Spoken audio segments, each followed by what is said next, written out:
আজকেও কয়েকটা মাহফিলের লোকজন এসে বলছে আমাদের সেই 18 সাল 19 সালে মাহফিল নেওয়া ছিল, হতে দেয়নি। হতে দেয়নি, দোষ তো আর আমার না, দোষ তো শয়তানদের। হামজার গাড়িতে হামলা ও ভাঙচুর হয়েছে। সন্ধ্যা 6:30টার দিকে কুষ্টিয়া শহরের 6 রাস্তার মোড়ে এই হামলা হয়। এতে গাড়ির কাচ ভেঙে যায়, গাড়িতে থাকা আমির হামজার মাথায় আঘাত লাগে। প্রত্যক্ষদর্শীরা জানায়, গণ অধিকার পরিষদকে নিয়ে মুফতি আমির হামজার বক্তব্যের প্রতিবাদে 6 রাস্তার মোড়ে দলটির নেতাকর্মীরা বিক্ষোভ করছিলেন। ওই সময় আমির হামজার গাড়ি সেখানে পৌঁছলে সেটিতে হামলা হয়, পরে উভয় পক্ষের মধ্যে সংঘর্ষ হয়। এই ঘটনায় জামাত ইসলামী 7 জন এবং গণ অধিকার পরিষদের 3 জন আহত হয়েছেন। আহতরা কুষ্টিয়া জেনারেল হাসপাতালে চিকিৎসাধীন রয়েছেন। আজকে আসেন তো, আজকে মাইক দিয়ে দিলাম, নেন কেড়ে নিন, নেন মাইক দিয়ে দিলাম, আপনি কেড়ে নিন। আজকে রাস্তা থেকে ফেরত দেন, দেখি আপনি কোন মায়ের দুধ খেয়েছেন।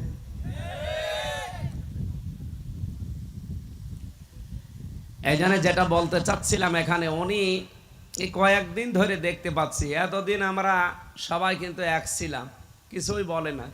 হঠাৎ করে স্বামী আর স্ত্রী যে কি বড়ি খেয়েছে, মনে হয় পাগল হয়ে গেছে, এখন পাবনায় পাঠানো লাগবে। ওনারা এখন কথা বলতে গেলে শুধু আলেমদের বিরুদ্ধে, আলেমদেরকে ধর্ম ব্যবসায়ী পর্যন্ত তার স্বামী বলেছে। আর সেই মহিলা বলছে আলেম ওলেমা। আমি শব্দটা সংশোধন করছি, আবার আলেম ওলেমা হয় না, আলেম ওলামা। আলেম আইন দিয়ে আছে, ওলামা বহু বছর, এটা নবীর মুখের কথা। আল ওলামা ওয়ারাসাতুল আম্বিয়া। আর আল্লাহর কোরআনের কথা, ইন্নামা ইয়াখশাল্লাহা মিন ইবাদিহিল উলামা। সুবহানাল্লাহ বলতে পারেন নাই? শব্দটা একবার শুদ্ধ করে উচ্চারণ করলে যে কয়টা অক্ষর আছে ওই কয়টায় 10টা করে নেকি হবে। আর যদি বিকৃত করেন, আমি ওনার নাম জানেন আপনারা, পাপিয়া ওনার নাম। বলেছিলাম শেষের অন্তস্থ বাদ দিয়ে খালি পাপি বলবেন। উনি আমারে প্রশ্ন দিয়েছে, কেন আমার বাপ দাদার দেওয়া নাম পাপিয়া থেকে আপনি পাপি করে দিলেন? তা আপনার নাম যদি পাপিয়া থেকে পাপি করলে আপনার রাগ হয়? আমাদের নাম হচ্ছে ওলামা, আলেমের বহু বচন। আপনি যে পাল্টিয়ে দিলেন ওলেমা, সমান সমান, আপনিও পাল্টিয়েছেন, আমরা পাল্টিয়েছি। সব চাইতে বড় বিষয়, পৃথিবীতে অনেকের নাম আমরা দেখি নেই। আবু জেহেলের নাম ছিল আবুল হাকাম, জ্ঞানীর পিতা। ওর জ্ঞানটা কাজে লাগে না, এই জন্য আল্লাহর নবী ওর নাম দিয়েছে কি? মূর্খের পিতা। এখন যারা তাদের জ্ঞানকে বিবেককে কাজে লাগাবে না, তাদের নামও আমি পাল্টিয়ে দেব। পাপিয়া থাকলে পাপি করে দেব। কি কথা বলছেন এখানে?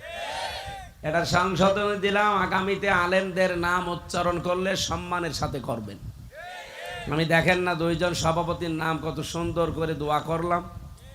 ও সাধারণ মানুষ হলেও ছাতা আমি নামই বলতাম কিনা আল্লাহ জানে, খালি নামের আগে মাওলানা লেখা আছে, এই জন্য এত বড় কথা বললাম। আলেমদের মর্যাদা আকাশের তারকা দেখতে পান না? যত তারকা আছে এর ভেতরে যেমন চাঁদের মর্যাদা, বিশ্বনবী এটা জানিয়েছেন যে আলেমদের মর্যাদা এই তারকার ভেতরে চাঁদ যেমন, উম্মতের ভেতরে আলেমদের মর্যাদা চাঁদের মতো। আর তাদেরকে নিয়ে আজ আপনি বলবেন এরা ধর্ম ব্যবসায়ী, এরা দুনিয়াদার। এমনকি এদেরকে আপনি হক কথাটা বলতেও দিতেন না এতদিন, সেই রাস্তায় অনেকে এগিয়ে যাচ্ছে।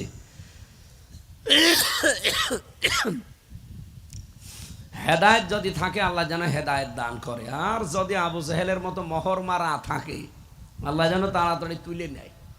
কারণ ক্যান্সার যতদিন থাকবে ততদিনে মুসলমানের ঝামেলা হবে। এই জন্য বহু দোয়া করেছিলাম ওই জালেমের জন্য, যে আল্লাহ ওর কপালে আর হেদায়েত নেই। কারণ মানুষ যখন পাপ করতে করতে সীমা লঙ্ঘন করে ফেলে, তখন তার হেদায়েতের কোনো রাস্তা আর বাকি থাকে না, ওই রাস্তা আল্লাহ ব্লক করে দেয়। এ পৃথিবীতে বহু মানুষকে আল্লাহ এটা করেছে। ও সর্বশেষে এসে বলেছিল আমি ভালো হয়ে গেলাম, বলে না, তোর ভালো হওয়ার সুযোগ আর নেই। ফেরাউন কিন্তু এরকম সাগরে যখন ডুবে মরে, ফেরাউন কি নদীতে মরেছে না সাগরে? এই যে নীল নদে বলে, নদ মানে কি? নদ মানে কি? নদ মানে নদী, নদ নদী বলে না, কিন্তু সাগরকে কেউ নদী বলে? এই নদ নদী যেগুলোর একটা নির্ধারিত স্থান আছে, জায়গা আছে, শুরু আছে, শেষ আছে। কিন্তু এই সাগরের কোনো শুরু শেষ আছে? আপনি এখান থেকে খুঁজতে খুঁজতে চলে যান, সামনে থাইল্যান্ড পাবেন, থাইল্যান্ডের পরে পাবেন হয়তো মালয়েশিয়া, বিভিন্ন দেশের পরে ইন্দোনেশিয়া, বিভিন্ন দেশের পরে আছে, এর কোল কিনারা নেই। এই জন্যই তো বাহার বলা হয়, সাগর। বাংলাদেশে অনেকে আমরা বাহারকে নাহার বানিয়ে চালিয়ে দেই। বাহার মানে সাগর, নাহার মানে, ফেরাউন ডুবেছিল বাহারে না নাহারে? বাহারে। বলেন বলেন। ও যখন ডুবে যায়, হাত্তা ইদা আদরাকাহুল গারাকু ক্বালা আমানতু আন্নাহু লা ইলাহা ইল্লাল্লাযী আমানাত বিহি বানু ইসরাঈল ওয়া আনা মিনাল মুসলিমিন। ও বলছে আমি ঈমান আনলাম, তবে সরাসরি আল্লাহর নাম বলে নাই। ও ডাক দিয়ে বলেছে মুসা নবী এবং বনি ইসরাইলরা যার প্রতি ঈমান এনেছে আমি তার প্রতি ঈমান আনলাম, আমি তো মুসলমান। এরপরও দেখি ফেরেশতারা আমার পানির ভেতর খালি চুবাই। আল্লাহ ডাক দিয়ে বললেন আল আন, এখন অকদ আসাইতা ক্বাবলু ওয়া কুনতা মিনাল মুফসিদিন, এর পূর্বে তো তুমি সব চাইতে বড় সন্ত্রাসী ছিলে, স্বৈরাচার ছিলে। মুফসিদিন শব্দের শাব্দিক অর্থ হচ্ছে ফ্যাসাদ সৃষ্টি করা, বিশৃঙ্খলা তৈরি করা, আতঙ্কগ্রস্ত পরিবেশ তৈরি করা, যেটা 15.5 বছরে বেশি ছিল। ঘরে থাকলে আপনি খুন হয়ে যাবেন, বাইরে আসলে গুম হয়ে যাবেন। এ কথাটা আমি বানিয়ে বললাম?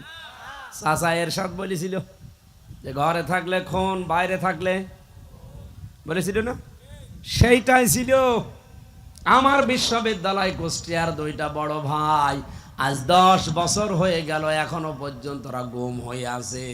ওরা বেঁচে আছে ওলিউল্লাহ মুকাদ্দাস না মরে গেছে আমরা জানি না।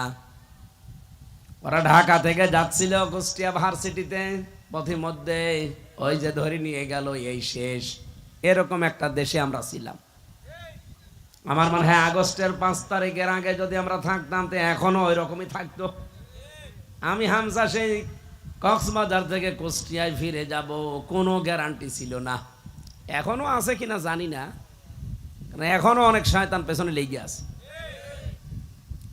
এই আয়াত থেকে আমি যেটা প্রমাণ পেয়েছি, যারা মুফসিদিন, ফ্যাসাদ সৃষ্টিকারী, বিশৃঙ্খলা তৈরি করে, পৃথিবীর জমিন অশান্ত করে দেয়, যারা স্বৈরাচার বলা হয় যাদেরকে, ফ্যাসিস্ট, এই মানুষগুলো যদি শেষে এসে ভালো হতেও চায়, আল্লাহ পাক তাদের কপালে আর হেদায়েত দেয় না।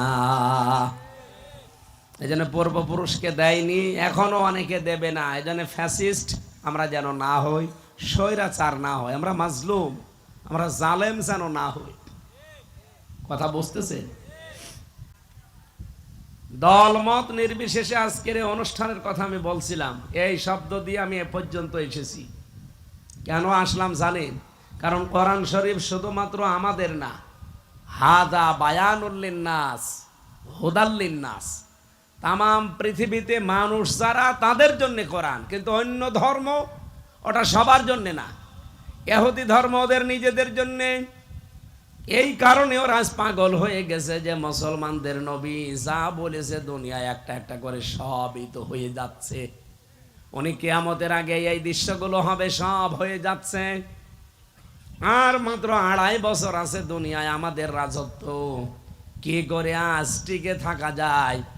বিজ্ঞানের যত প্রযুক্তি আছে সব তারা ব্যবহার করছে, সব ফেল। কারণ নবীজির কথা যত বিজ্ঞানী বলেন তাদের উপরে। আল্লাহর নবীকে আল্লাহ যেখানে নিয়ে গেছেন, বিজ্ঞানের তথ্য আজ পর্যন্ত ওখানে যেতে পারে নাই। কোথায়?